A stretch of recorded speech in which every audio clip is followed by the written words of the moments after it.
Coming up in this sailing adventure, we leave the Napa Valley Marina with a slippery new bottom. Google Earth Studio is the best drone I've ever flown, and I make a colossal mistake that could have easily killed me. But first, if you haven't already done so, please hit that like and subscribe button and get your fingers warmed up to leave a nice, helpful, encouraging comment. Thank you so much. All right, it is 7:30 in the morning, and just used the bathroom for the last time at the marina here in Napa Valley. One last look at the boatyard.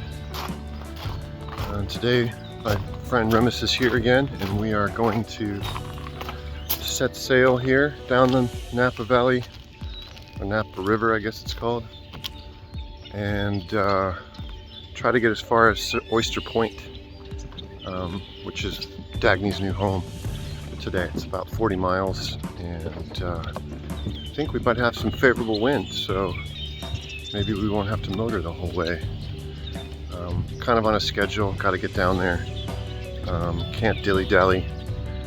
Once we get everything set up down there, I'll have a bit more time to explore and whatever, but yeah, really enjoyed my time here in Napa Valley Marina, and looking forward to the next little adventure. Before we get started with the adventuring, some of you may know that I've used a drone quite a bit in previous episodes. The trouble is that I keep crashing them into the drink, and therefore, I didn't have one handy for this trip. I'm trying something new for this video, namely, I'm using Google Earth Studio for some post-production flyover shots like this one of the Napa Valley Marina. I'm hoping that these shots will provide some context for my chosen route and a bit of scale. Here we are shoving off the guest dock at the Napa Valley Marina, where I just completed my very first haul out and bottom job. Another big thank you to the Napa Valley Marina folks who were very friendly and fair with their rates. If you're in the San Francisco Bay Area, I highly recommend them for your boat work needs.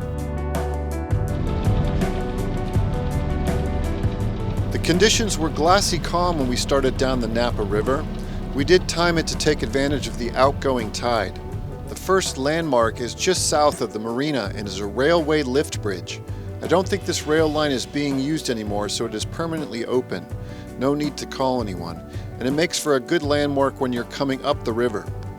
When you see this bridge, you're getting really close to the Napa Valley Marina. We stayed in the center of the channel and didn't have any trouble. The next major landmark is closer to Vallejo. It's the Highway 37 bridge.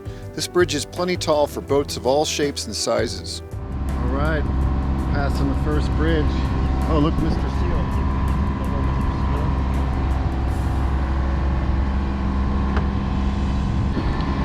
Yeah, just going under Highway 37, almost to the lift bridge, and we already called it in, so hopefully, I think we're running a little late. Hopefully they'll be there and they can raise it for us right away. We'll be free.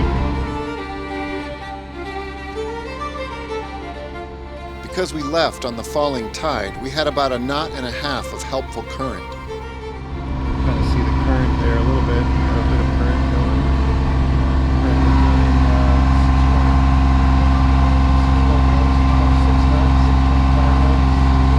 The engine is running really, really well, and she's slipping through the water much better than she was on our way up here. We were, you know, to get 5 knots on the motor, we were really pushing it, and now we're at 2100 RPMs. She's cruising nicely. The Vallejo rowing team was out pulling against the tide. Always nice to see stuff like that. Then came the Mare Island Causeway Lift Bridge. This one is a functioning bridge and requires you to call it in to request the lift. We found the phone number through the Navionics app. With current pulling us out, we got to the bridge too early and had to do a 360 to give them some time to raise the bridge.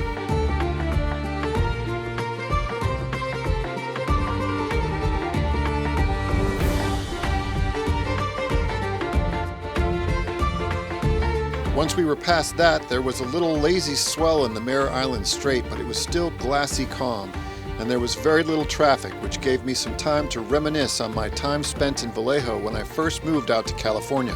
Cruising through Vallejo on Mare Island Strait. Mare Island is right over there. And Vallejo is over there, and right up there on the top of the hill is where I lived when I first moved out to California. I lived right over there, and then from there I moved up to Bodega Bay. Anyway, it's kind of nice to see it from the water.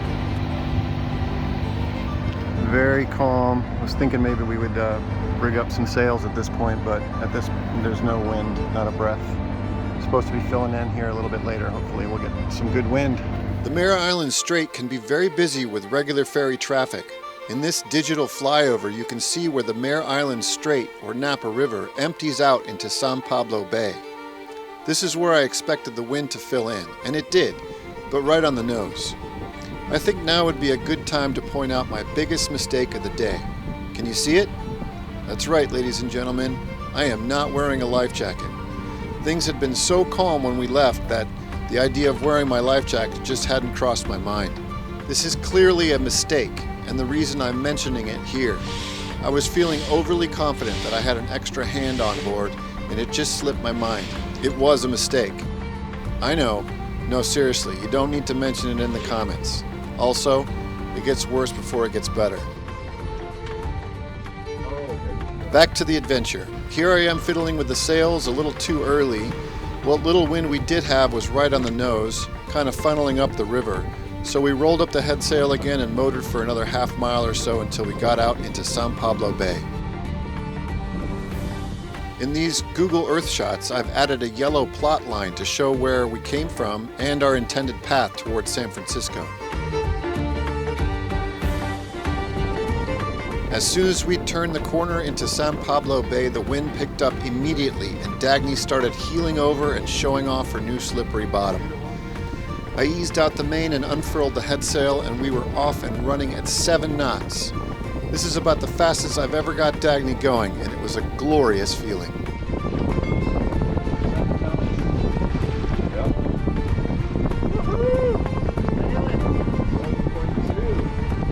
Our progress was swift and smooth for the next 10 nautical miles or so until we rounded Richmond Point, where the current seemed to be flowing against us, and the wind dropped off dramatically.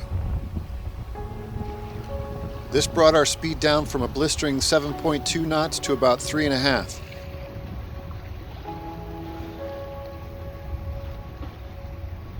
The biggest concern at this point was all the big boat traffic, which I'm not used to at all.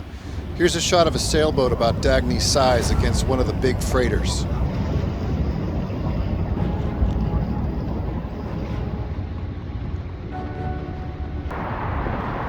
Going underneath the Richmond Bridge.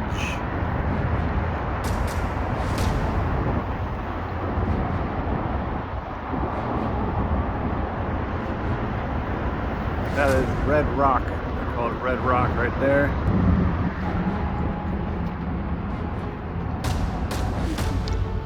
There's Raccoon Straits and Golden Gate Bridge. Everything looks so peaceful and calm. But what I didn't realize was that looks, especially at a distance, can be very deceiving. The wind had been behind us for most of the day, but that all changed as we approached the Golden Gate. The wind really whistles through the gate starting in the early afternoon, but we were approaching from behind Angel Island, and I foolishly didn't anticipate any of it. When we popped out the other side of Angel Island, we were blasted with what I'm guessing was about 20 knots of wind. It wasn't a knockdown situation, and though it doesn't look that bad in the video, trust me, it was a full pucker moment. Of course, I didn't have a camera rolling when it all went down, so I'll do my best to describe what happened. The first thing that happened was that Dagny heeled way over. This sent everything down below flying, including my friend who was enjoying a nap at the time. You can also see the poorly stowed dinghy precariously close to falling overboard. I immediately rolled in the head sail, but lost the port side furling line over the side. Then I let the main out a little so Dagny wasn't heeled over so much. What I should have done was put her nose into the wind, heave to with a bit of head sail, and then calmly go forward to put a reef or two in the main. Theoretically, I could have done this even though I was dragging the port side furling line. Or is it the port side head sail reefing line? Let me know in the comments, I'm not really sure. What I did instead was turn the motor on and point the boat just off the wind to relieve more pressure in the main. This worked, but could have been colossally stupid. Here's why. Remember that line dragging in the water? That could have easily wrapped itself around the spinning prop, and then we would have been in real trouble. Thankfully, my head sail lines are probably too short, so this didn't happen. But it could have, which is why I'm leaving this embarrassing episode in the final cut as a teachable moment. The next dumb thing that I did was, you guessed it, I went forward without my life jacket. Here I am retrieving the head sail line. Then I rerun the line through its block, and then I was back in the relative safety of the cockpit. But this could have ended very, very badly. I did have someone else on board with me, so had I gone over the side, theoretically, he could have scooped me out of the water. But I shudder to think just how bad this could have been. We are both technically novice sailors, so attempting a man-overboard retrieval at this point would have been nearly impossible. So enough about my nearly calamitous cock-ups. I'm leaving all these embarrassing mistakes in the final video precisely so you don't make the same dumb decisions. Do as I say, not as I do. With the head sail line safely back on board, I decided that the best course of action was to head towards the shelter of the city under diesel power. You could see the wind line clearly, so I thought it would be best to head for cover and then fiddle with the mainsail. Again, what I wish I would have done was simply point her directly into the wind and reef the mainsail right away. Using the motor worked too, but I'm not proud of it. Of course, the GoPro died right before we got out of the wind. The only blessing there is that you don't have to witness me going forward again without a life jacket on. Now, with 2 reefs in the main and no more wind to speak of, we motored south under San Francisco's Bay Bridge. Another bridge. We just came from over there, Alcatraz and that area, and it kind of kicked my ass. I don't know how, I think I had the camera going, but yeah, they say to reef often and reef early, and I did neither of those things. So lesson learned. It was all kind of hectic for a minute. We just got walloped by probably, I don't know, what would you say that was, 25? 20 knots, 25 knots? Yeah, so it was pretty wild for a second. Ultimately, we turned the motor on and rounded up into the wind.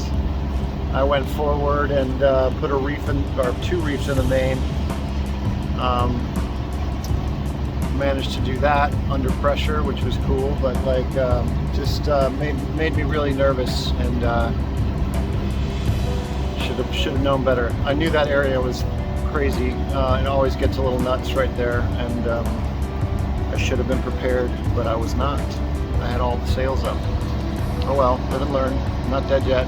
The last 5 to 10 nautical miles was against the current, and we had very little wind. I wanted to make it before the sun went down, so we pushed the donkey diesel to the max and maintained 4 to 5 knots. The trickiest part of approaching Oyster Point Marina was that we were heading directly into the setting sun, which made hitting the small entrance difficult.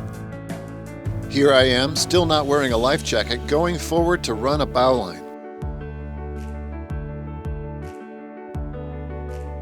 There was a little wind at this point, blowing over the tops of those buildings, which made it swirly and unpredictable. When I'm sailing with someone else, I find docking a little easier to be standing by with the dock line so that I can jump off as soon as possible. The swirly wind made approaching Oyster Point's guest dock kind of difficult, and we missed the first attempt. So of course I was like, no, you've got to do it like this. And then I did it wrong again. On the 3rd try, we managed to stick the landing.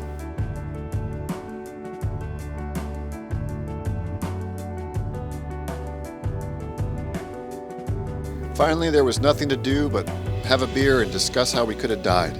Ah, sailboat life. What an adventure. Thanks for watching, everyone, and thank you for the comments and the encouragement. I'm going to preemptively ask that you don't leave comments suggesting that I wear a life jacket. I already know that I f***ed up. I actually made a whole video about it. Tune in next time to see Dagny's new home at Oyster Point Marina.